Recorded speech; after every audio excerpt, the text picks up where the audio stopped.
Welcome back to Houston Life. Houston is known for its delicious food scene, our diversity and hospitality, and our desire to give back to our communities. And you can find all of that at the first ever Salsa de Mayo festival happening this weekend in Houston's East End. The festival celebrates the start of the tomato harvest, and Tommy Garcia-Prats with the Finca Tres Robles Urban Farm is here with more. Tommy, welcome to Houston Life. Derek, thanks for having me. It's good to be here. Great to have you. Yeah. Your brother's been on before, and you and your two brothers actually started this urban farm back in 2014. Remind our viewers why these urban farms are so critical to our community. Yeah, we started small places in 2014 just because I got into farming outside of Houston. I moved back to Houston, and there were no farms for me to work on. And that got me digging into how does a city of this size not have any farms around? And we dig a little deeper. It goes down to individual neighborhoods and communities lacking basic access to fresh food. And we saw urban farming as a tool to bring community together around fresh food.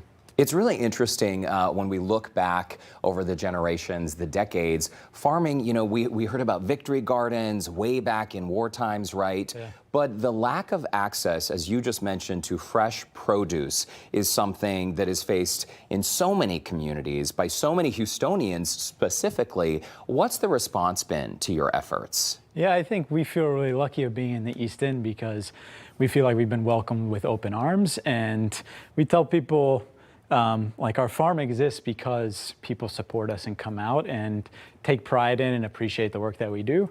So we love the farm because our community loves the farm, and that sort of relationship and back and forth is what motivates us and gets us excited. It is a beautiful symbiotic relationship, and the big news is that you're growing. So next year you will move into this 1.5 acre space. We're seeing some renderings of what the finished product should look like.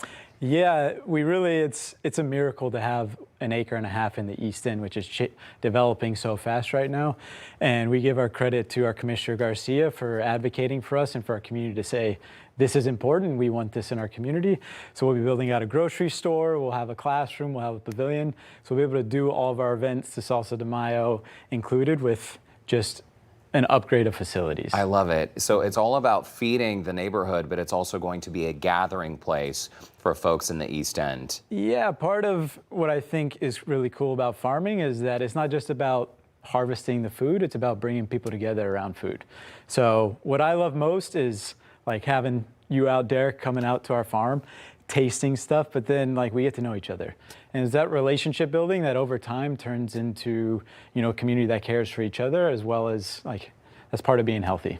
It's a phenomenal effort. So it's off Canal Street, just south of Lockwood. Let's talk about the Salsa de Mayo Festival, because this is the first ever, and I know this will be annual, but you got to start somewhere, right? But already you've got a great lineup. You have food vendors, a bike ride. Tell people what will happen there. Yeah, so we spent 8 years having no one know when tomato season was. So this is a celebration of the start of tomato season.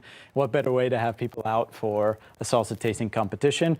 What we think is lacking in a lot of festivals is that participatory piece for the people who come out, not just buying food, but actually coming out, trying salsa, voting for their favorite, and then we'll have a winner.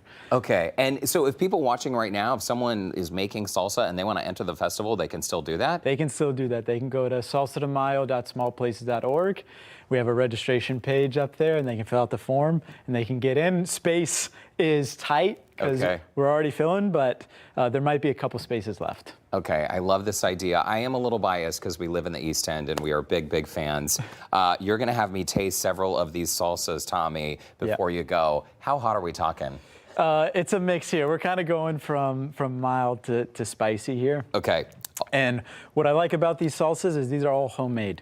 So you won't find them in any restaurants. How are they, like what's the criteria for the judging?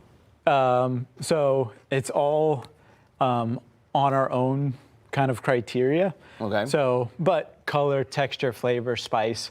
Obviously some people might not like it as spicy, so a spicy salsa might get rated lower for that person. Okay. So it's all, the attendees get to vote on their favorite. Okay, very nice. Is there like a spiciest award? There is a spiciest award. We're calling it Finca's Fire. Finca's Fire, Yep. okay. And we have 3 celebrity judges. We have Chef Cesar Cano, Gonzo 247 and Cam Franklin from the Sufferers.